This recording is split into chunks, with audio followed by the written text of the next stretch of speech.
진짜 내가 봤을 때는 그러면 할례는 어디에 받는 거냐? 마음의 할례를 받아야 된다. 뭐로? 성령으로.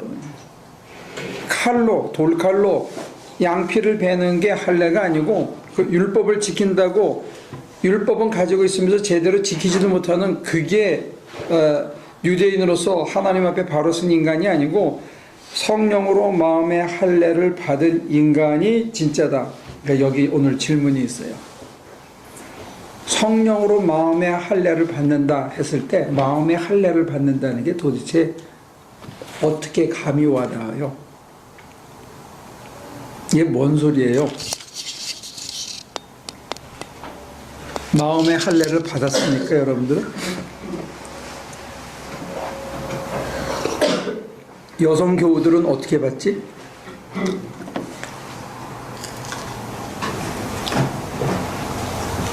이 말이 피부에 와 닿아요? 마음의 할례를 받아야 된다. 할례를 어떻게 받는 거죠?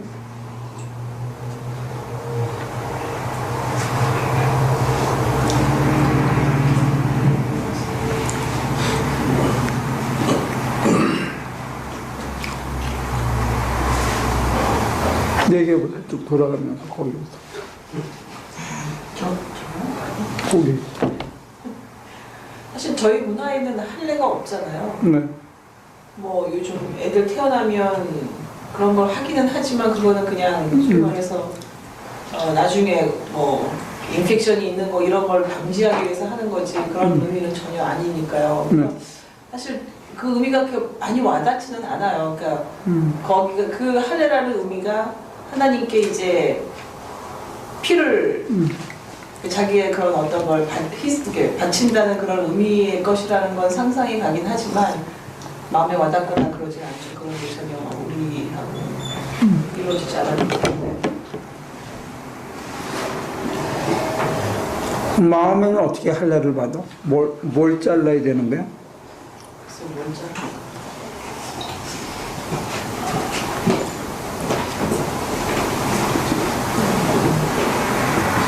예수님이 피와 살을 먹으라 그랬는데 우리는 피와 살도 안 먹고 마음의 할례를 받으라 바울이 로마서를 통해서 얘기했는데 안 하고 우리는 하여튼 성경대로 하는 게 별로 없어.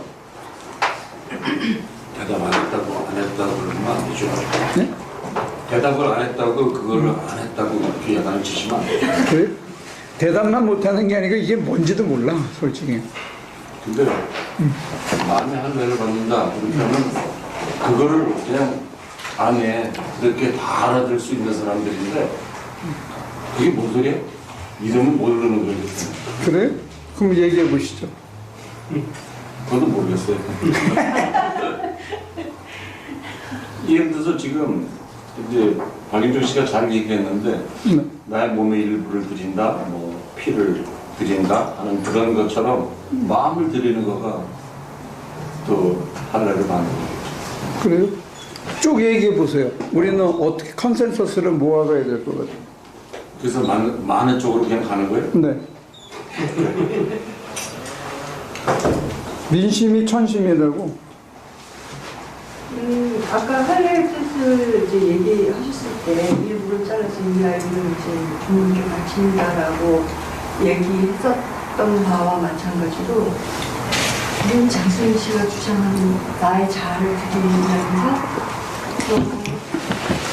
오감으로 주님이 내가 빡쳤다라고 나를 바꾼 거?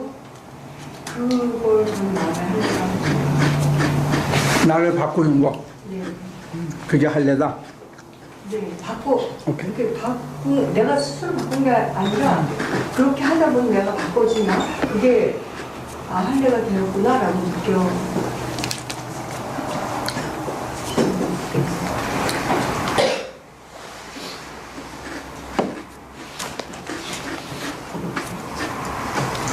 다른 분들은 어떻게 생각하세요? 옆에. 마음의 할례예요. 마음의 할례가 뭐냐? 그러니까 제 속에 하나님이 계세요라고 오는 부분이 있어요. 그래? 왜? 아니, 계시기도 한데 그거를 밀어내는 제의 또 다른 제가 안에 있는 거죠. 네가 몇 명이야?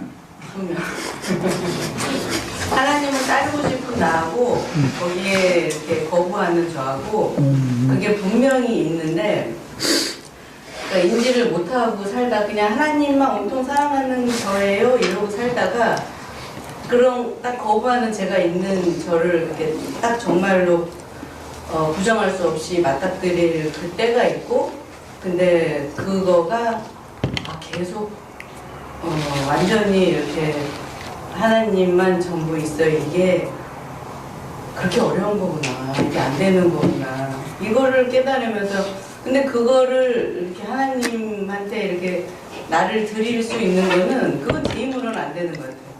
그것만은 그 외거를 제 힘으로 밥을 하고 뭐라고 다 할 수 있겠지만은 막 그러니까는 내 마음에 있는 그런 딱 하나님을 이렇게 거부하는 이런 거는 그 마음을 들여가지고 하나님이 나를 이렇게 녹여주시는 거지 그거는 제 힘으로는 안 되는 것 같아요. 근데 그런 저를 이렇게 계속 드리는 거가 그게 마음의 할례가 아닐까. 그 옆에 모니카 집사님은? 나좀 전에 하셨잖아 벌써. 갑자기 그 앤디가 잠깐 전에 나 갔다 오셨잖아. 마음의 할례는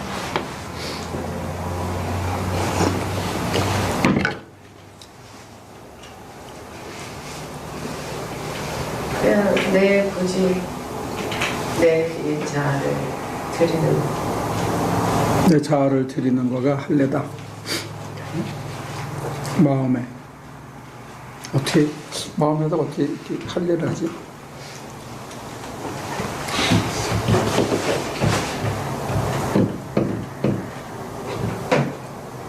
거기는 어떻게 하지?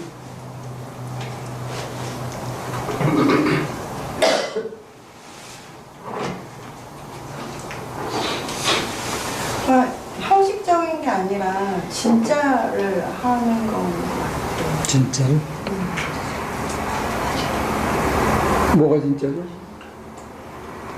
약간 교회를 주일날 나온다고 해서 그 진짜 하나님을 믿는 사람은 아닌 것처럼 이렇게 뭔가 어떤 형식에 따르는 게 아니라 내가 정말 행동으로 하는 거, 진심으로 행동으로 하는 거. 온 마음을 다해, 온 힘을 다해 하는 거, 그게 할례다. 그 할례라고 하는 얘기를 들으면 이렇게 피, 뭐, 살 이런 느낌이 있어서 그냥 제가 언뜻 들었던 느낌은 뭔가 이렇게 희생을 하는 게 아닐까 개인적으로 하느님을 위해서 희생이라고 하면 좀 그렇지만 그러니까 중심을 그런 거를 통해서 나의 중심을 바꾸는 게 아닐까.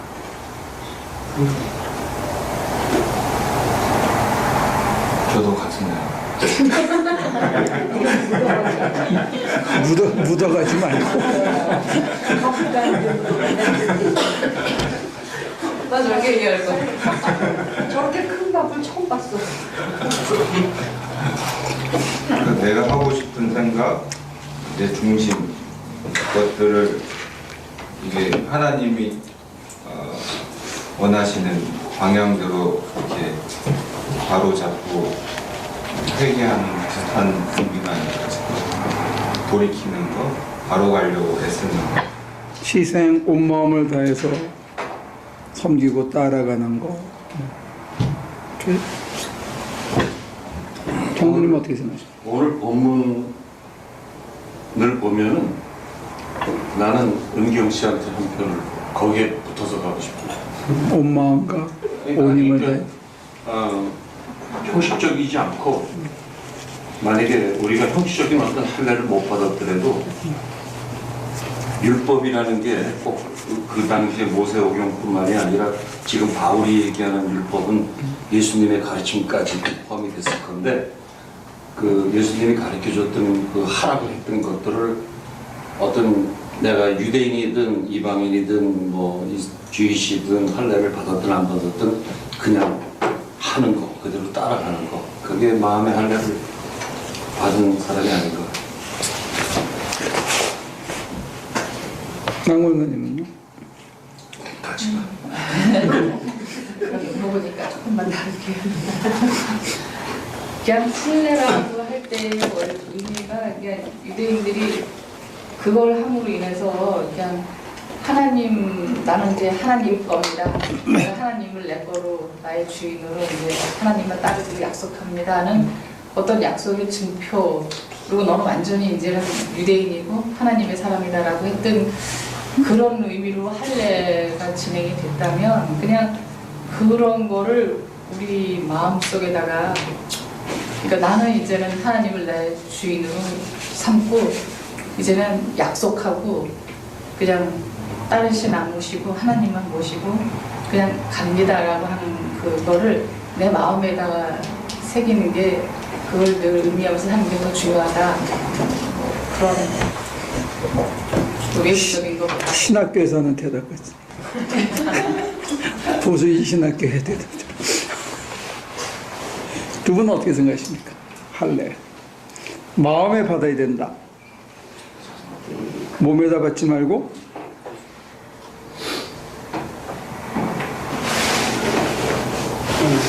성령님의 그 역사하심 가운데 결국 내가 없어지는 거예요. 녹아지는 거예요. 오케이.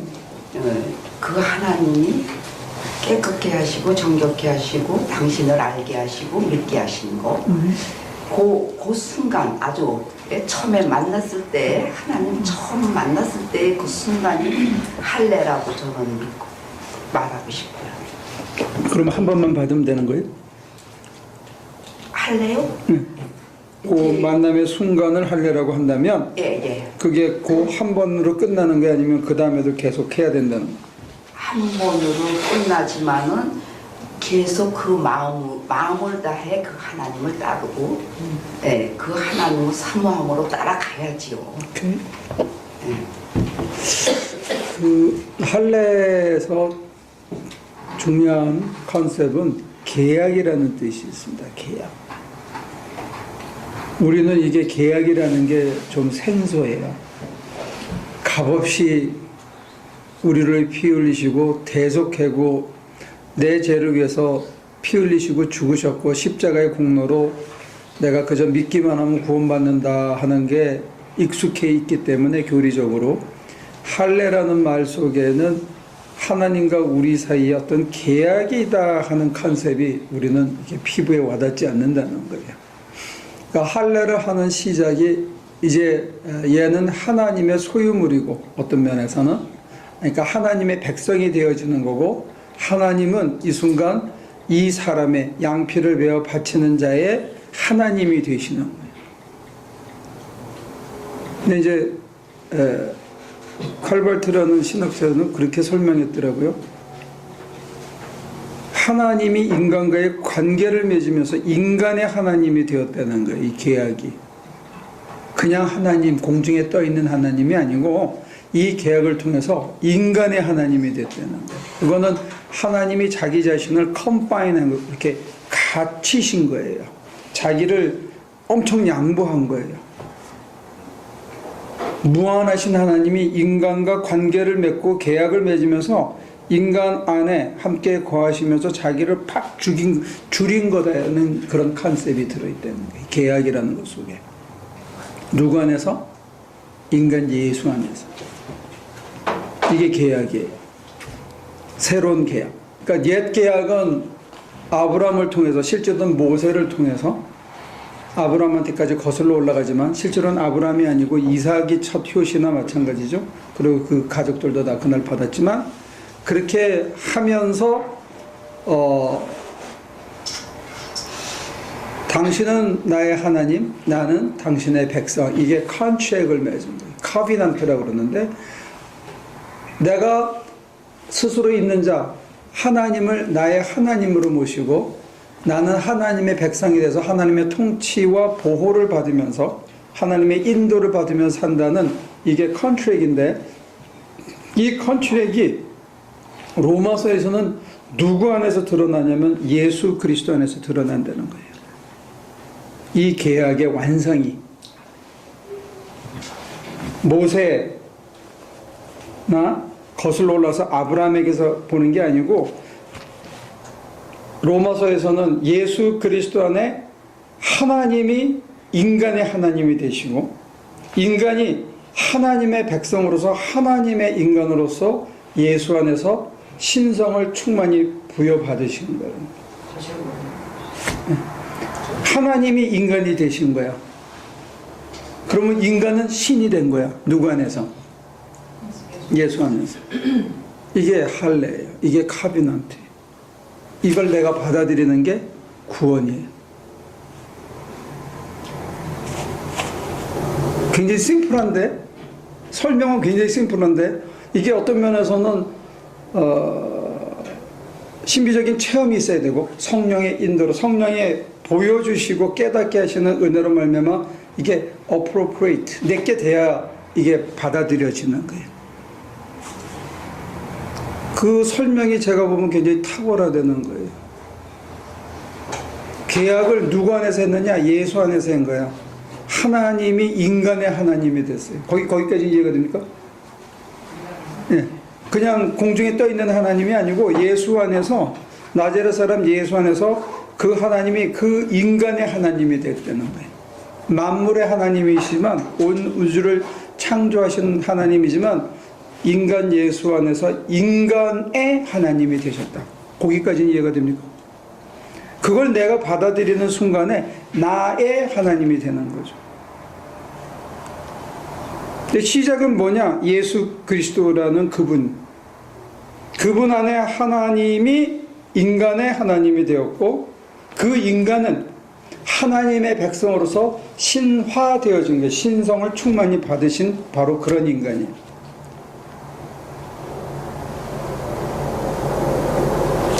띠틀을 띄고 달아날 준비가 됐습니까? 거기까지? 그 다음이 잘 안 받아들이죠.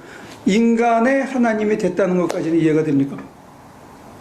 하나님이 공중에 떠다니는 하나님이나 그냥 무소부지한 하나님, 그런 추상적인 하나님이나 공허한 하나님이 아니라 인간과 관계를 맺으시고 인간의 당신이 스스로 어떤 면에서는 제한되어지는 화육이라고 얘기했는데 제한되지고 인간의 하나님으로서 자기의 레이블을 붙이고 자기의 소속을 정해버린 거예요. 인간 안에서. 그러니까 하나님이 엄청 양보한 거예요. 거기까지는 감이 옵니까? 무한하신 하나님이 그 인간 예수 안에서 그 인간의 하나님이 된 거예요. 인간의 하나님은 어떤 면에서는 소유격이고 어떤 면에서는 동격이에요. 세상에 많은 남자들이 있는데 이필제의 여자가 된 거야. 당신의 여자. 이해가 돼? 수많은 가능성이 있고 잘 나갔었는데 얘의 여자가 된 거야. 그러면 이 남자의 여자인 동격이 됐다는 거야. 소유격이면서 동격이 된 거야. 그러니까 하나님은 한눈을 안 팔아. 누구 안에서? 예수 안에서. 예수 외에는 한눈을 안 파는 거야. 예수로 충분하신 것이 됐다는 거예요. 이게 인간의 하나님. 거기까지 됐습니다. 의심의 눈초리를 쳐다보고 있어. 할례의 사건이요? 아니. 할례는 뭐냐면 커비넌트라는 거예요. 계약. 인간과 맺은 계약을 칼발트라는 사람은 예수 안에서 본다는 거예요. 할례 사건을 예수 안에서 본다는 거예요. 아브라함에게서 보지 않고 모세를 통해서 사실은 카비넌트가 주어졌거든. 모세의 그 십계명이 주어지고 그때부터 율법이 제도화되면서 할례 사건이 구체화되고 그 근거를 아브라함이라는 또 이삭의 그 역사적인 사건을 통해서 지금 거꾸로 유추해냈지만 실제로 이스라엘 사람들에서 진행된 거는 출애굽 이후에 생긴 사건이란 말이에요. 그런데 이 신학자는 그게 아니고 진정한 커비넌트는 누구에게서 있었냐? 예수 안에서 있었다는 거예요. 아주 이건 탁월한 그리고 독특한 해석인데 재미있어서 제가 여러분들에게 소개하는 거예요. 근데 그 해석이 뭐가 재밌냐면 인간의 하나님이 됐어. 예수 안에서. 그 소유격과 동격이라는 의미가 이해가 됩니까? 하나님은 무한하신 하나님이고 온 우주를 다스리는 하나님이고 온 우주를 지으신 하나님인데 예수 안에서 나는 인간의 하나님이 되고 너의 하나님이 된 거예요.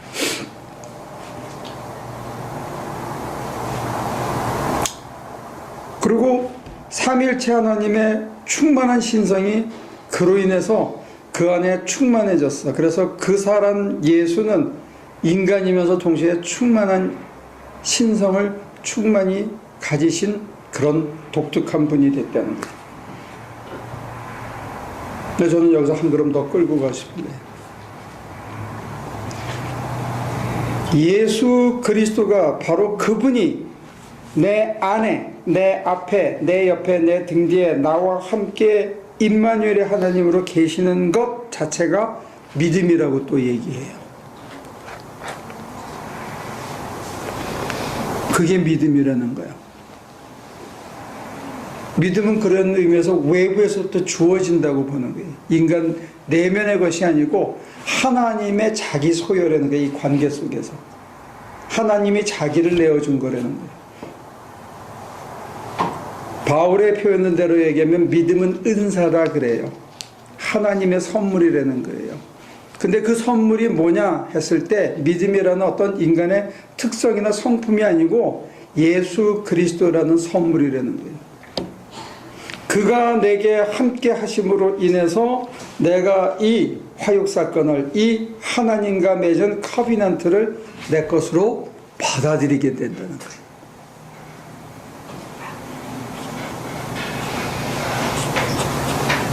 그러면 그분으로 인해서 내가 받아들여지니까 믿음이 생긴 거야. 믿음이 생기면서 깨닫게 됐어. 깨닫게 되면서 뭘 궁극적으로 깨닫냐면 예수 안에 인간의 하나님이 되셨던 그 하나님이 누구의 하나님? 네? 박윤정의 하나님, 장순이의 하나님이 되는 거예요. 이필재의 하나님이 됩니다. 그러면 지금 관계, 믿음, 계약 이것이 다 같은 것이고 그것이 동시에 일어나고 통시적이라 그래요. 그걸 동시는 simultaneous라는 거고 통시적이라는 건 뭐냐면 우리 인간의 그 시계로 보면 2000년 전 사건이고 지금 나는 2000년 후에 사는데 요게 시간이 통해서 위에서 예수 그리스도라는 어떤 그 초점에서 이게 통시적으로 한꺼번에 일어났다 이렇게 말을 해요. 이름을 붙이는데 이게 실감은 와닿지 않지만 어떤 의미에서 중요하냐면 예수 안에서 인간의 하나님이 되신 그 하나님이 내가 예수 안에 있음으로 인해서 그 예수를 통해서 나의 하나님이 됐다는 거예요. 이게 믿음이라는 거예요. 여기서 이제 성령으로 이런 의미가 여기 첨가되는 거예요. 근데 그런 측면에서 보면 지금 가장 가깝게는 지금 이 권사님이 말씀하시는 가장 가까운 것 같아요. 근데 이제 이 권사님은 이제 체험 신앙에서 가장 순수하게 성령으로 하나 되어서 하나님과 한 덩어리 된 그 독특한 경험이 확실하게 있는 거죠. 근데 이 논리적인 설명을 한다면 그 커비넌트는 ongoing 프로세스예요. 이례적인 사건이면서 동시에 통시적으로 내가 살아있는 동안 계속 해야 되는 거예요. 그런 의미에서 아까 지은경 씨나 장로님이 하셨던 그 얘기. 지금 매일 내가 내 마음을 다해 뜻을 다해 갈 수밖에 없는 이유는 뭐냐면 그가 임마누엘의 하나님으로서 내 안에 함께 계시기 때문에 그렇다는 거예요. 이거를 바르트식으로 얘기하면 은총이라는 측면, 예수 그리스도의 하신 일이라는 측면을 강조하는 거고 슐라이르마하라는 사람을 받아들이면 우리가 그렇게 의존하고 하나 되어 있는 것을 내가 열어놓는 쪽을 강조하는 차이는 있어요. 신학자들에 따라서. 그러나 이 둘을 우리가 어거지로 합치면 통시적으로 그가 내 안에 먼저 오시고 내가 그것을 수용하는 그 사건이 동시적으로 일어났는데, 그때 어떤 변화가 있냐면 인간의 하나님이 되신 그 하나님은 나의 하나님이 됐는데, 이건 내가 자발적으로 한 건 아니고 어떤 의미에서 나는 수용한 거야. 내가 그분이 이루신 것을 내가 그것을 깨닫고 마음을 열어 수용하고, 이 마음을 연 것조차도 내 힘이 아닌 것 같아. 그래서 그가 내 안에 오셔서 이제는 그분이 나의 하나님이 됐다는 걸 내가 확실히 아는 거, 이게 할례가 듣고 커비넌트를 맺은 거예요. 나의 하나님이 됐다는 거예요. 근데 이게 사실은 아까 장순희 집사가 얘기한 것처럼 시시때때로 내 안에서 그걸 거부하는 거예요. 그래서 재밌는 게 뭐냐면 디모데는 자기의 제자잖아요. 바울의. 디모데서의 바울이 스승으로서, 영적 아버지로서 뭐라고 고백하냐면 나는 죄인의 괴수다. 그렇게. 내가 아주 독특한 고백이에요. 왜? 내가 원하는 선은 행치 않게 되는 거죠. 내 안에 두 개의 법이 있는 것 같아요. 그러니까 지금 하나님이 나의 하나님이 되었어. 근데 이건 내가 받아들인 것 같지도 않은데 어느 순간에 내가 나의 저항이, 나의 거부가 surrender, 포기되어지고 내가 나를 내려놓은 것 같은데 그분이 내 안에 쑥 들어온 것 같아. 그래서 그분으로 인해서 내가 마음이 흔들리지 않고 그분에게만 내 중심을 다 드릴 수 있게 되는 생활이 시작돼. 때로 흔들릴 수도 있어. 그렇지만 그 마음이 계속 유지되고 또 정진하고 나가는 것. 이 기도는 뭐냐? 두 가지를 동시에 보는 거예요. 내가 흔들리고 있다는 거. 그리고 그럼에도 불구하고 나를 다시 붙들어 주신 게 이게 내 힘이 아니고 하나님의 은혜라는 거. 그 동시적인 두 개의 다른 그 영모션 속에 자기를 내던지고 그분이 나를 수술해 주도록, 나를 트윗하도록 내 가슴을 그분에게 가는 거. 이게 사실은 기도 생활을 할 수도 있어요. 그런 의미에서 기도는 재계약하는 자리예요. 계약을 갱신하는 자리예요. 할례를 다시 받는 자리예요. 할례를 받아서 당신이 나의 하나님이라는 것을. 그 나로 인해서가 아니라 나보다 앞서신 예수 그리스도 안에서 이루어진 그 계약을 통해서 이게 내가 참여되니까 누군가가 나한테 그렇게 물어봤어요. 그러면 넷이네요 그러더라고. 삼일체가 아니고 나는 내가 있지 않냐. 그거는 수사적으로 표현이 가능할 거예요. 삼일체 하나님 안에서 예수 그리스도가 사실은 인성이 있으니까 넷이거든요. 개수로 치면 한 분이지만 셋으로 나눌 수 있고 한 분이지만 둘로 나눌 수 있거든요. 그래서 넷인데 거기에 내가 끼는 거야. 그래서 다섯이 한 덩어리가 되는 거예요. 내가 삼일체 하나님 안에서 예수 그리스도랑 동일한 모습이 되는 거예요. 이게 마음의 할례예요. 예수 안에서 하나님은 인간의 하나님이 되었고 그 인간은 신의 인간이 된 거예요. 하나님의 인간이 된 거예요. 가장 완성된 인간의 모습을 이루셨다는 거예요. 근데 내가 그 예수가 하신 일을 받아들이고 수용하고 그가 내게 먼저 다가온 일을 내가 수용함으로써 나도 삼일체 하나님의 그 인간과 동일한 인간이 되어진 거야. 그러니까 여러분과 제가 예수랑 동일한 인간이 되어지는 것을 사실은 마음의 할례를 받고 끊임없이 그렇게 되어지도록 그분이 내 안에서 그걸 이루도록 내 가슴을 내려놓는데 현실적으로는 사심이 없어져야 되는 게 있어요. 사사로운 것에 마음을 팔지 않아야 된다. 왜냐하면 오늘 우리는 개인주의 시대에 살고 있거든. 내가 먼저라는 사회 속에 살고 있기 때문에 옛날에 중세 때는 7가지 죄악이 있었어. 그 중에 하나가 슬러스라서 게으름, 질투, 뭐 혈기 이런 것도 7가지 죄악인데, 제가 오늘 현실을 관찰했을 때는 오늘 현대인들에게 있어서 가장 무서운 적은 자기 이익이야. 자기라는 거, 자기애. 나 편한 거, 나 쉬운 거, 내 거, 나라는 게 이게 하나님과 한 덩어리를 예수와 내가 하나가 되어야 되는데, 이 나라는 이 주장이 예수님과 한 덩어리 되는 것을 가장 가로막는 것 같아요. 공동체 정신보다는 내 개인에 대한 그게 굉장히 강한 시대에 우리가 그런 문화적인 환경과 배경 속에 살고 있는 것이 아닌가, 그런 생각을 해요. 그게 이 나를 못 드리는 거예요.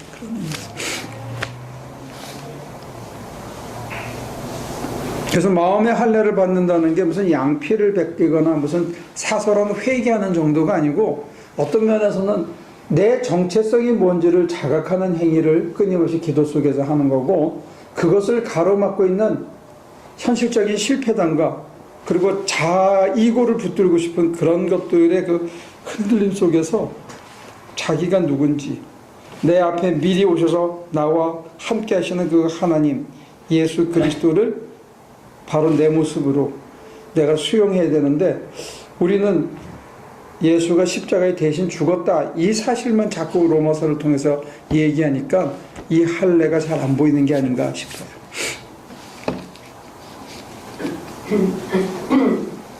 근데 그 계약이라는 게 굉장히 취약하게 느껴질 때가 많아요.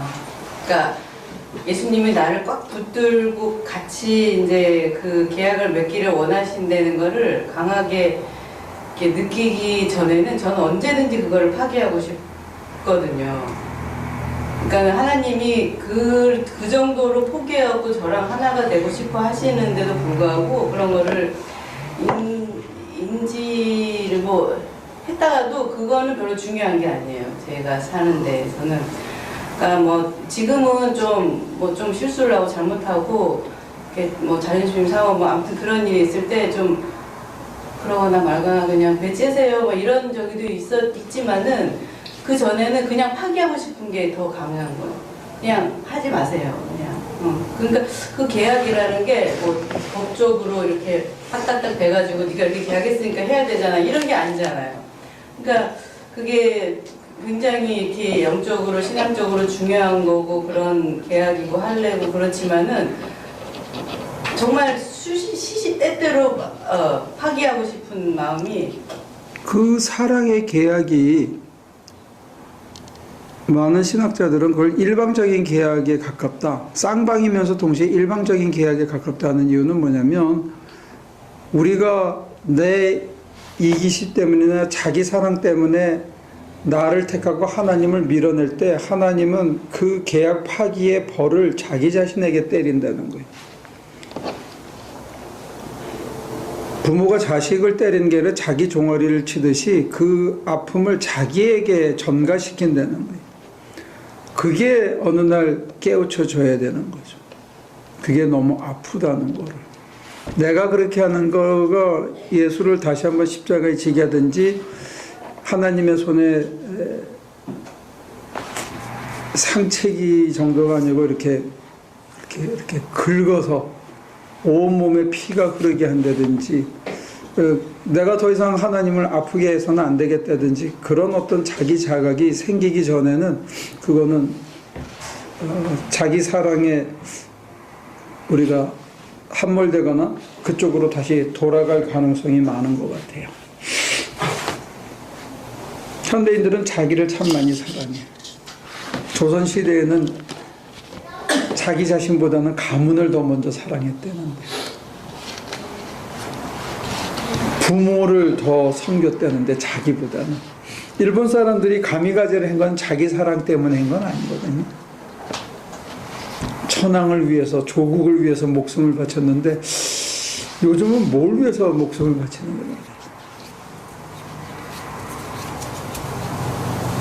근데 장순희 씨가 이렇게 그걸 민감하게 저도 가끔 이런 식의 마음을 느끼기는 하지만 그렇게 그것이 막 자책감이 되고 나는 왜 이렇게 찔기지 그런 생각 잘 안 들고요.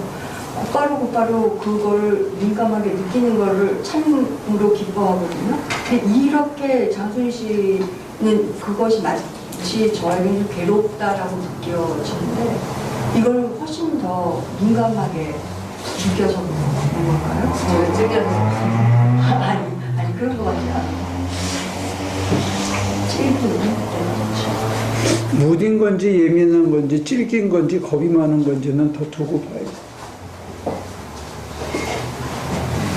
근데 이거 지금 이거하고 좀 외딴 얘기인데요. 근데 제가 한 칸 넘어가는 얘기는 그걸 넘어가려 그러면 이게 놓아지지 않는 그 끈, 그 찔김, 자기 스스로 생각했을 때 그 찔김을 놓을 수 있는 거는 궁극적으로 신뢰고 그가 나를 얼마나 사랑하는가에 대한 컨퍼메이션이 있어야 된다는 거죠.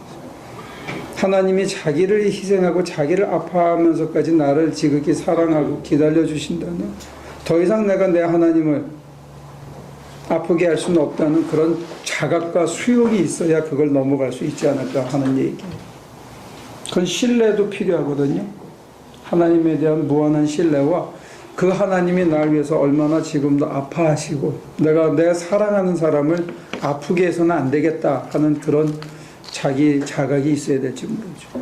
하나님이 나를 얼마나 사랑하는데 나는 왜 그를 끊임없이 아프게 할까? 그럼 거기에 하나 더 덧붙여서 이 장순희 씨와 저와의 비교를 볼 때 이건 믿음의 강약의 차이일까요? 아니면 사모하는 방법의 차이일까요? 인간이 다르겠죠. 살아온 것도 다르고.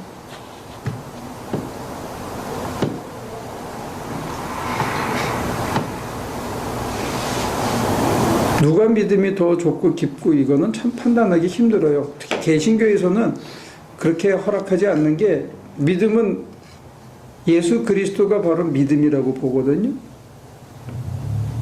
이게 뭔 뜻이냐? 그가 내 안에 계신 것 자체가 믿음이야. 거기서부터 출발한다고 보는 거예요.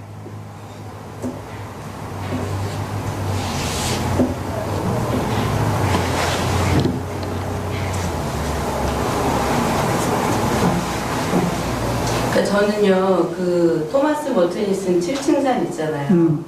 그 마지막 부분에 그 토마스 머튼이 그 수도원의 그 안에 수도사들과의 그 생활에서 그 하나님의 임재를 그냥 그 가득한 그걸 느끼면서 그 묵직한 그거 있잖아요. 그러니까 정말 자기가 어떻게 할 수 없는 그러니까 저는 그런 거가 없어요. 그러니까 그렇게 묵직하지 않고 되게 가벼워요. 그래서 그리고 하나님의 그 저를 사랑하는 것과 이 온 세상을 사랑하는 그거에 제 마음을 드리는 거는 정말 너무 가볍고 너무 먼지 같지도 않은 이런 거에 괴리감도 있어요, 진짜. 그리고 왜 그렇게 사랑을 못하고 이렇게 가볍지? 뭐 이런 거 있거든요. 그러니까 그런 묵직함이 좋은 건지 가벼운 게 나 되면 가벼워져. 그러니까요. 그게 참 그래서 하나님이 하실 때까지 기다리는 것도 사실은 믿음인데 우리는 하나님이 하실 때까지 기다리지 못하는 경우가 많이 있죠. 하나님이 내 인생의 쌍방 계약자라는 사실을 믿어야 되는데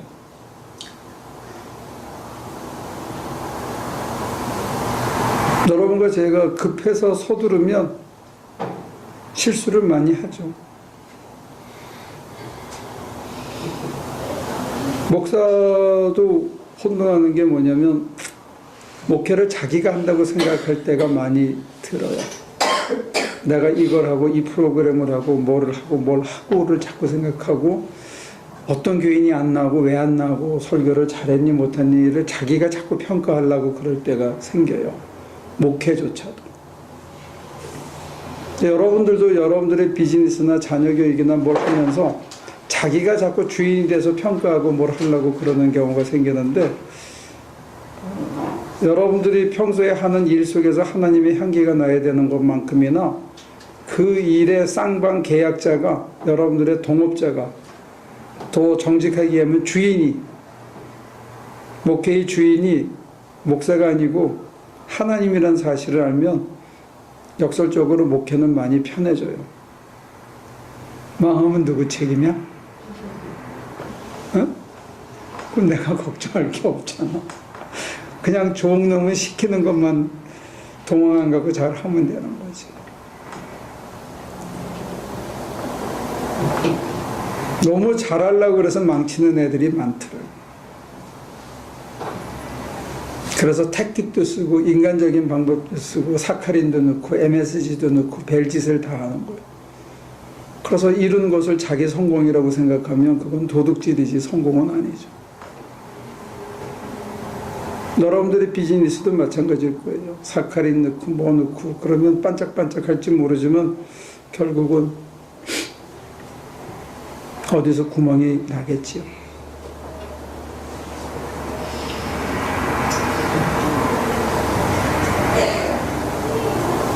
사업은 성공했는데 겉으로 성공하기 위해서 자기 인성은 여기저기 구멍이 나게 만들었는지도 모르죠. 그럼 뭐가 남아? 그러니까 느리고 천천히 가고 아무 열매가 없는 것 같은데도 묵직하게 기다려서 그 안에서 은총을 즐기고 그와 내가 하나가 된 것을 감사하고 그분을 닮아가는 것 자체를 즐기면서 한 걸음 한 걸음 걸어가는 것, 이것도 사실은 마음의 할례 중에 하나일 거예요. 오늘의 이 시대 자체가 뭔가 겉으로 드러난 업적주의, 성과주의, 단기간에 뭔가가 리턴이라 그러나? 주식에 투자하면 기간 안에 빨리 뭐가 돌아와야 되는 걸 기대하는, 그래서 사업도 전분기에 비해서 이번에 얼마가 수익이 올랐고 그 다음에 넷 인컴이 얼마고 여기에 포커스를 두니까 장기 투자를 못하는 것처럼 우리는 그런 급한 사회 속에 살아가고 있기 때문에 겉으로 뭔가를 이뤄야 되고 빨리 그걸 이뤄야 되는데, 그러다 보면 자기 내면에 할례를 받고 자기 내면에 그리스도의 품성이 새겨지게 하는 성령으로 마음의 할례를 받는 것, 내가 예수 그리스도를 닮아가고 그분이 내 안에서 당신을 이루어가도록 나를 열어놓는, 그게 닮아가는 건데, 그렇게 하는 것을 힘들어하고 그것이 부차적인 것처럼 되어지고 그것이 무엇인지조차 인지하지도 못하고 살아가는 그런 이 사회적인 풍토가 있다는 거예요. 그게 우리 신앙생활과 인생의 목표가 되어야 되는데 오늘날의 인생의 목표 자체가 다른 쪽으로 가고 있는 게 아니에요. 2000년 전에도 마찬가지였어요. 의문의 율법의 조문을 따라 받는 할례, 그래야 그때 당시에는 사람으로 인정을 받았거든. 잘하는 사람이라고 인정을 받았고 잘 나간다고 인정을 받았고 그렇죠.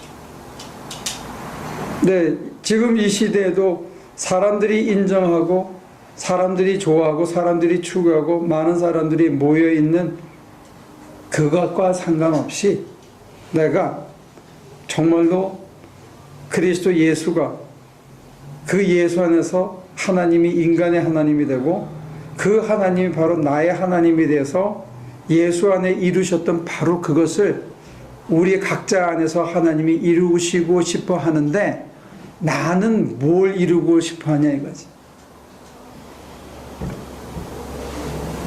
하나님이 이루시고 싶은 것을 묵직하게 끈질기게 어둠 속에서도 아주 느려서 아주 지칠 정도로 때로는 환희도 주지만 때로는 절망감도 주고 때로는 아무 미동도 없는 꼼짝도 안 하는 그 상황 속에서 나를 몰아갈 때 그때도 내가 눈을 감고 기다릴 수 있냐 이거지. 바울은 이걸 해산의 수고라고 그랬어요.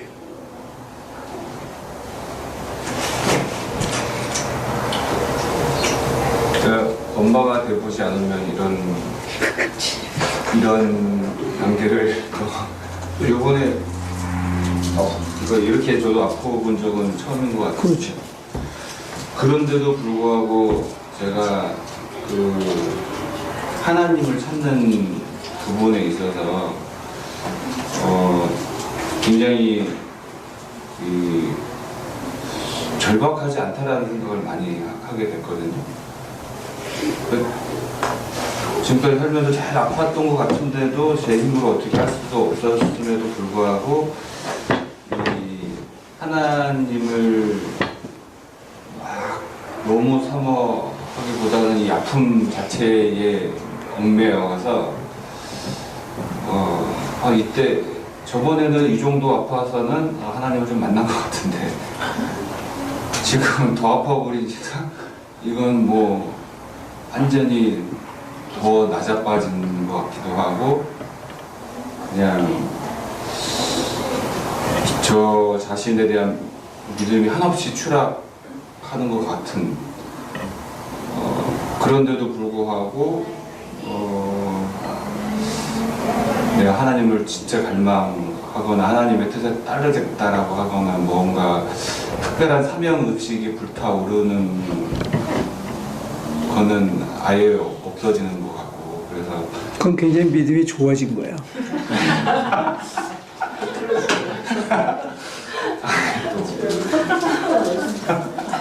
그거는 하나님이 널 그만큼 믿어준 거라고. 네가 그래도 하나님을 포기하지 않을 거라고 믿어주시기 때문에 거기까지 내려가게 해주고 자기의 그런 모습을 보여주신 거지. 그건 하나님께서 너를 신뢰하지 않으면 그런 자리까지 내몰지 않지요. 그건 하나님이 믿어주시기 때문에 거기에서 다시 시작할 수 있는 거예요. 여러분들이 정말로 하나님이 밑바닥에 처박은 것 같으면 하나님을 포기하는 사람들이 의외로 많이 있고 경계선에서 신앙을 접는 사람들이 있어요. 하나님 어떻게 나한테 이러실 수가 있습니까 하고 덤비면서 아주 떠나는 사람들이 있다니까. 그 경계까지 가는 거는 대단한 용기고 굉장한 믿음이에요. 근데 그건 누가 먼저 믿어줬냐?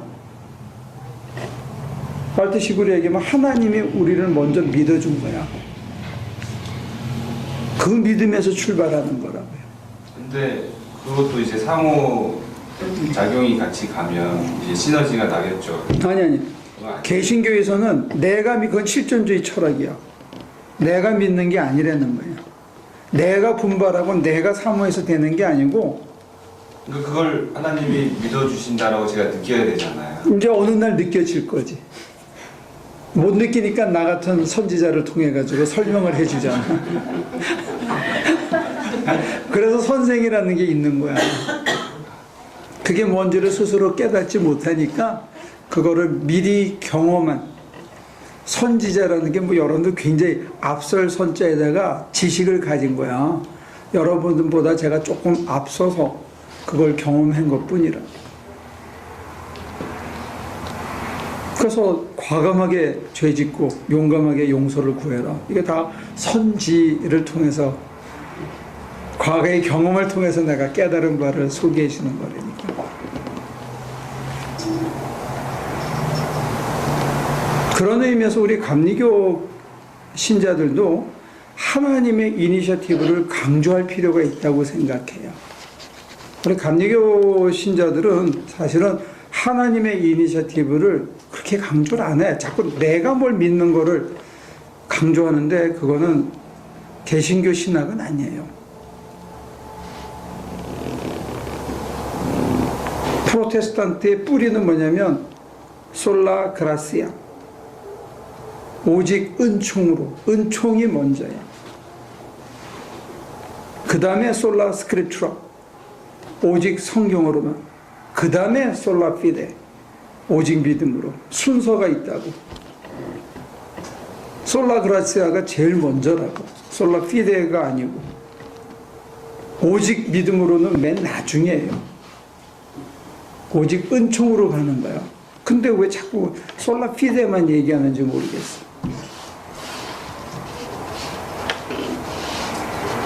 기도를 할수록 내가 아무것도 할 수 없다는 무력감 앞에 서요. 하나님은 그 시면으로 우리를 보낸다고.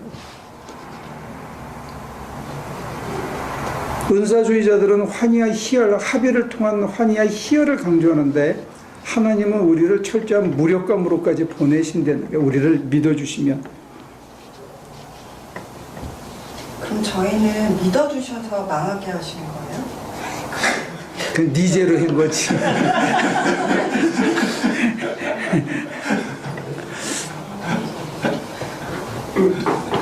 망해도 나보다 잘 나갈 거야. 마음은 잘돼. 아직 말할 거야. 아직 가만히. 잘 나가봤으면 좋겠어.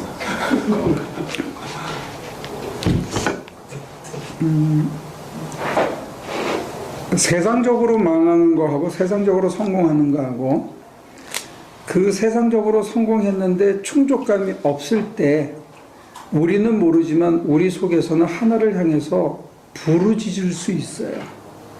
하나님 날 살려주세요. 근데 지금은 그 소리를 자기가 질렀는지 안 질렀는지 파악이 안 될 거예요. 그러면 하나님이 망하게 도와주셨을 수 있어요. 세상적으로. 우리 영혼에 구루하는 소리들. 나는 몰라. 나는 겉으로 다 잘 나가. 세상엔 성공을 했어. 그리고 남들이 다 부러워하고 내 쓰고 싶은 거 내 마음대로 다 쓰고 살았어. 이를테면. 근데 내 속에서는 뭔지 모르게 이게 아닌 것 같아서 끊임없이 뭔가 다른 걸 찾고 또 다른 무엇을 끊임없이 탐닉하면서 돌아다니고 있었다면 내 영혼은 하늘을 향해서 소리 지를 수도 있었습니다. 특히 부모들이 예수 잘 믿은 사람들은 그런 경우가 많더라고요. 그러면 하나님이 어떻게 해야 도와주는 거지? 하나님 안에 마음의 할례를 받을 수 있는 기회를 주시는 게 도와주시는 거고, 네가 이거를 견딜 수 있을까? 엄청난 불안이 있겠지. 그러면서 하나님이 자기를 포기하면서 자기를 잃을 각오로 우리 안에 오셔서 우리와 함께 모험을 해주죠.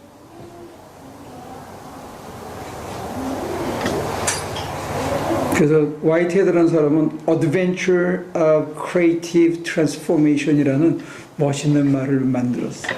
창조적인 변혁의 대모험을 하나님이 하신다. 우리 안에서.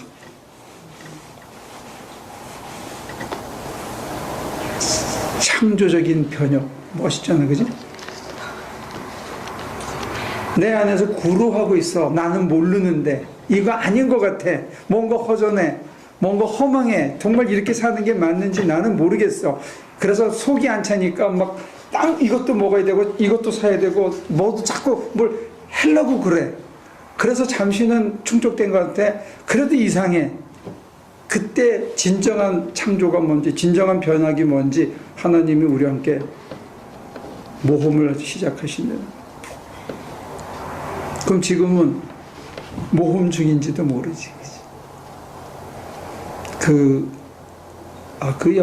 영화 누구지? 모자 하나 쓰고 채찍 들고 다니는 인디아나 존스가 뭐 하나 주워가지고 막 이제 터널 빠져나오려고 그러면 그 영화에서 가장 절박한 인생의 가장 위기의 연속이잖아. 나오려고. 겉으로는 위기의 연속이지만 중요한 건 뭐예요? 그 사람 그 가족 가방 안에 뭐가 있다. 어떤 때는 뭐 눈알이 들어있고 어떤 때는 그 예수님이 쓰시던 잔이 들어있기도 하고, 그게 바깥에 나오기만 하면 이제는 솔브 아웃 되는 거잖아. 그러니까 우리가 자기 주머니 안에 뭐가 있는지, 예수가 있는지 없는지, 그게 중요한 거지. 개고생하는 게 중요한 게 아니야. 그렇잖아. 개고생의 극은 주로 영화에서는 언제 나와? 이거를 얻은 다음에 그때 그 영화의 마지막 10분 15분의 클라이막스가 사람 죽이잖아. 손에 땀을 쥐게 하고 정말 숨이 꼴딱꼴딱 넘어갈 것 같은데 안 죽고. 네, 재밌는 거는 인생은 되풀이 되는 것 같아. 그 고비를 넘어왔잖아. 그럼 살만해야 되고 이제 믿음이 좋아져서 정말 천사처럼 살아야 되는데 인간이 그렇지가 않더라니까. 또 와.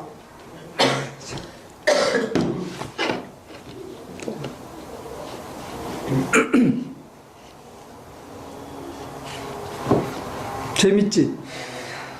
나는 재밌는데 여러분 재밌어요 오늘?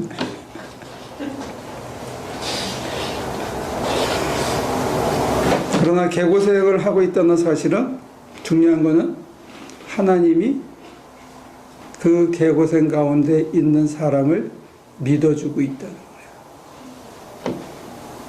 하나님의 믿어주심이 선행적이라는 거예요. 그게 있어서 그 터널을 지나고 있는 거예요. 근데 이제 아빌 오브 테라사에 쓴 그 영적 순례인가 거기에 보면 사막의 지대를 지나가게 하는 거예요.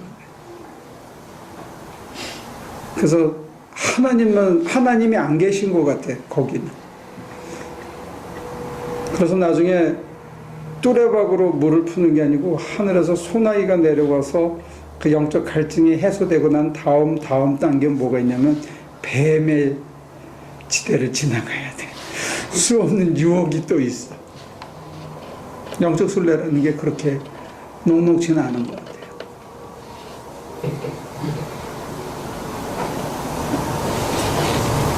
근데 이게 되풀이 되는 거지.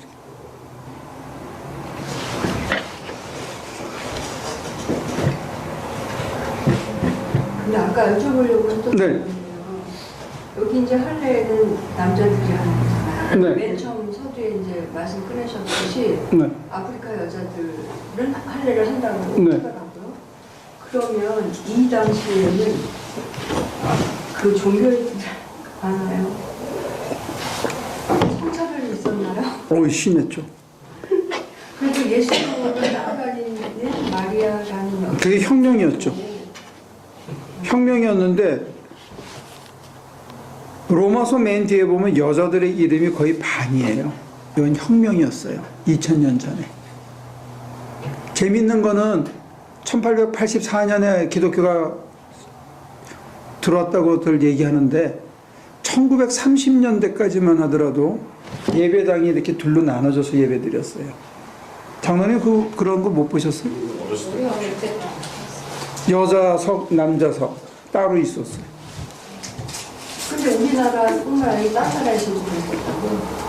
그럼 혁명이 2000년 전에 일어났는데 여자 인권이 여적지 미국에 여자 대통령 아직 안 나왔어요. 그러니까요. 자유의 나라 미국에 자유의 여신상이 서 있는 이 나라에 여자 대통령이 아직도 한 번도 안 나왔어. 자유 여신상은 불란서 애들이 만들었어요. 글쎄 그래서 선물해가지고 미국에 딱 서 있죠. 칼발트가 만난 여자 중에 가장 인상 깊은 여자가 그 자유의 여신상이었대요.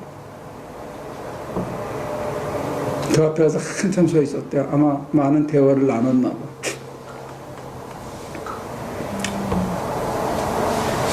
이거 성차별 정도가 아니고 전설에 의하면 유대인들이 그렇게 기도했대요. 용서하고 들으세요. 하나님, 제가 개와 여자로 태어나지 않아서 감사합니다. 그 여자들은 그 안에 못 들어가는 거야, 성전에. 좋은 시절에 여러분들이 태어나가지고. 그래서 오병이어가 기록되어지는 것도 남자만 5,000명이 있더라. 여자는 카운트를 안 합니다. 지금 남자만 5명.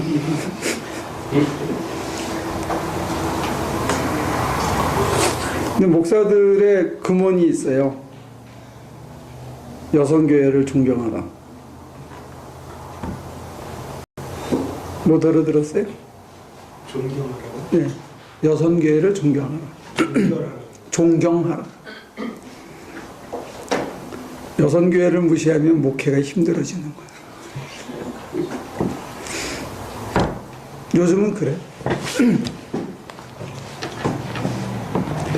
마음의 할례를 받는다고 했을 때 기도 생활에서는 이걸 어떻게 적용할 수 있냐면, 그가 정말 나의 하나님인지, 내가 그의 백성으로서, 그의 아들로서 그분의 충만한 신성 안에 내가 참여하고 있는지, 내가 정말 인간적인 생각에 하찮은데 마음 팔고 있는지, 거룩한 생각에 내 마음이 흔들리지 않는지, 이런 거를 자기를 성찰하는 것 굉장히 중요할 것 같아요. 그리고 한 걸음 더 나가서 신비적인 합의를 끊임없이 사모하고 기다리는 거예요. 내가 사모한다고 이루어지진 않지만 그걸 기다리는 거예요. 어떤 때는 잘됐다는 느낌이 있고, 어떤 때는 헤맸다는 느낌이 있지만, 중요한 거는 지금 여기서 마음의 할례란 로마서를 따라서 이제 우리가 일요일 날은 성경 공부를 하고, 수요일 날은 제가 이걸 기도에 어떻게 접목하는가를 집중해서 설명하는데, 기도라는 측면에서 만약에 이 얘기를 한다 그러면, 마음의 성령으로 마음의 할례를 받는다 했을 때 여러분과 제가 어떤 면에서는 그 합일의 경험의 자리에까지 들어가야 된다는 거예요. 그걸 기다리고 있어요. 다른 게 기도거리가 되면 안 돼. 안 아프게 해주세요 하는 이게 기도거리가 되면 안 되고, 우리 애가 공부 잘하게 해주세요, 지금 이 문제를 해결해 주세요, 이게 기도거리가 되면 안 되고, 기도의 우리의 모든 한 가지 일심의 기도는 딱 하나, 바로 이거. 예수 안에서 이루셨던 인간의 하나님, 그 하나님이 나의 하나님이 되어지는 거예요. 그리고 내가 예수 그리스도 안에서 그분이 이루셨던 신성의 충만하심을 내가 그분을 통해서 그분 안에서 다시 이루는 거. 그거 외에는 아무것도 구하면 안 된다. 신비는 그게 이루어지면 아픔도 저절로 사라져. 페이가 일요일날 간증했던 그런 사건이 일어나, 고통도 내던지게 되는 거예요. 들어가기 전에. 지금 왜 우리에게 이런 일이 있을까 하는 의문도 그 순간에 다 사라져. 그리고 깨달음으로 다가와. 여기에 이르게 하시기 위한 경로였구나. 그래서 내가 그 모든 것을 다 받아들이게 돼. 한순간에. 누구를 원망하고 누구를 미워하고 누구를 어떤 이런 조건들 때문에 내가 했던 그 모든 소설이 다 공허한 얘기가 돼요. 그래서 신비라는 게 한순간에 우리가 여러분들은 그런 얘기 못 들어봤어요? 천당에 가면 내가 살아온 얘기가 화면에 쫙 나타난다며. 그런 얘기 못 들어봤어? 그리고 어떤 사람은 그런데 차에 치기 그 직전에 자기가 살아온 순간이 쫙 한 번에 보이고 뭐 그랬다고 그러더라고. 근데 그런 것처럼 그 합일의 자리에 들어가기 직전에 또는 직후에 내게 일어났던 그 모든 일의 의미와 이유와 원인이 한 방에 보여. 거기서 사람이 무너지고 깨지고 모든 것을 수용하고 다른 사람을 포용하는 대변화가, 크리에이티브 트랜스포메이션이 일어나는 거예요. 저는 여러분들이 그것은 제가 이런 거다라고 소개는 해줄 수 있지만 여러분 각자가 그것을 체험해 봐야 된다는 거예요. 그 순간에 모든 게 이해가 돼. 근데 그 자리에 가기까지 어느 날 하나님의 존재를 의식하게 되고 내가 신앙을 갖게 되고 우여곡절이 있음에도 불구하고 거기에 몸을 붙이게 되고 해서 2단계에 이런 기도를 하게 되지. 처음 신앙을 받아들이고 나서는 대부분 내 마음 괴로운 거, 내가 너무 힘든 거. 그러니까 사실 어쩌면은 인간적인 관계에서 내가 토로할 수 있는 사람이 없고 나를 위로해 줄 사람이 없고 이해해 주는 사람이 없기 때문에 기도할 때 그냥 이런 얘기들을 다 하게 되잖아요. 근데 그 단계가 지나서 이제는 말씀하셨던 것처럼 그러니까 처음에 내가 구하고 바라고 기다렸던 것들이 그러니까 어느덧 사라지고 이렇게 되는 거지. 이게 믿음의 자리에 들어서 처음부터 이런 기도가 나올 수는 없지 않아요. 그건 되게 솔직하지 않은 것 같아요. 그 얘기가 과정적으로는 맞는데 제가 지금 이런 걸 소개하지 않으면 이런 자리에는 사람들이 거의 가기 힘들어요. 이런 게 있다는 거를 안 하고 통성기도도 회개 없이 지가 필요한 것만 구하고 구한 다음에 집에 가. 구하고 난 다음에 하나님만 있으면 된다는 감사와 찬양이 나와야 되고 감사와 찬양이 나온 다음에 기다리고 있으면 하나님이 내 심장을 다듬고 할례를 주시는 것을 느끼게 되는 것도 있어요. 통성기도를 통해서도. 또 오늘날의 통성기도는 주여 삼창한 다음에 지가 필요한 것만 교회 부흥만 드립다 기도하다가 그냥 끝나고 커피 마시고 잡담하다가 집에 가거든? 그러면 그 다음이 뭐가 있는지를 얘기를 안 해준단 말이에요. 그러니까 하고 나서 허전하고 컬컬한 거야. 그래서 뭐가 좀 절박한 사람들은 딴 데서 뭐 좀 이상한 거 보여준다면 거기 찾아가는 거지. 안 그러면 신앙이 이렇게 허접해지거나. 그러니까 제가 여러분들에게 하는 거는 모니카 씨가 얘기하는 게 이 소위 그 교육학 이론에서는 발달 단계에서 그런 전 과정을 지난 다음에 이루어지는 게 아니냐. 100번 맞아요. 근데 문제는 꼴이 없으면 이건 꼴도 아니고 우리가 지나가 있는 과정에 이 정도는 가야 된다 하는 거를 미리 얘기해 주지 않으면 사람들이 거기서 멈춘다는 말이에요. 여러분들이 뭐 해달라 기도할 필요도 없다는 거예요. 사실은 하나님이 나의 하나님이 되시고 내가 예수 안에서 예수의 형성을 회복하는 순간에 지금 이 순간에 내게 꼭 있어야 될 것이 주어지고 그것을 향해서 갈 수 있기 때문에 이거 해달라 저거 해달라고 짱구를 굴릴 필요가 없다는 거예요. 자기 머리로. 이걸 받아들이는 게 신앙이라는 거예요.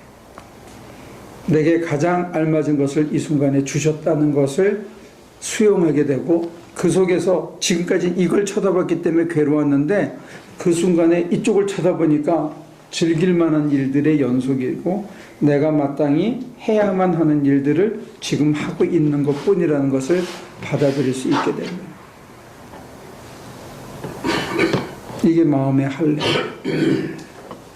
근데 이제 두 번째는 이렇게 하는 공동체가 있다는 게 옆에 이런 친구들이 있고 이런 길을 가고 있는 사람들이 있다는 게 굉장한 위로가 되고 서포트가 된다는 거예요.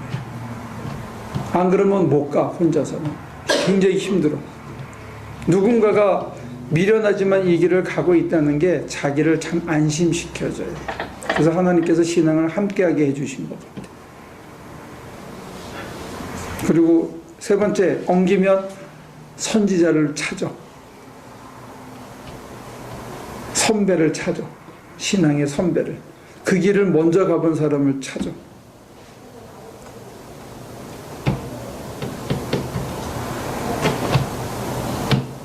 제가 13년을 전기를 했는데 가정집 코메셜 되고 이것저것 했는데 요 한 달 전인가 파이어 스프링쿨러를 다는데 그 벨 하나를 제대로 못 달아가지고 그거 다는 사람한테 전화해서 사진 찍어서 보내고 물어보고 해가지고 고쳤다니까 안 해보면 몰라. 모르는 건 배워야죠. 아니 이게 감이 안 와는 상태에도 그러니까 서당계 3년에 풍어를 얻는다고 감사한 거는 저는 수요일마다 그렇게 저는 이 시간이 참 좋았었거든요. 저는. 근데 아까 또 그 얘기를 하셨던 얘기를 그때도 하셨어요. 하나 넣고 나면 또 온다고. 근데 그게 제가 아주 듣기 싫고 힘들더라고요. 겁이 나고. 근데 더 큰 게 왔을 때 그 하셨던 그 동의할 수 없었던 이야기들이 생각이 났던 것 같아요. 지금 예를 들어서 그 필립이 엄마 같은 경우에 지금은 내가 말하는 게 황당하지만 어느 순간에 하나님 안에 내가 들어가고 하나님이 내 안에 충만해지는 바로 그 순간에 내게 일어났던 모든 게 한 1, 2초 안에 다 이해가 되는 순간이 온다고. 그러면 원망이 사라져. 전혀 새로운 세상이 펼쳐지는 게 불과 2초, 3초도 안 걸려.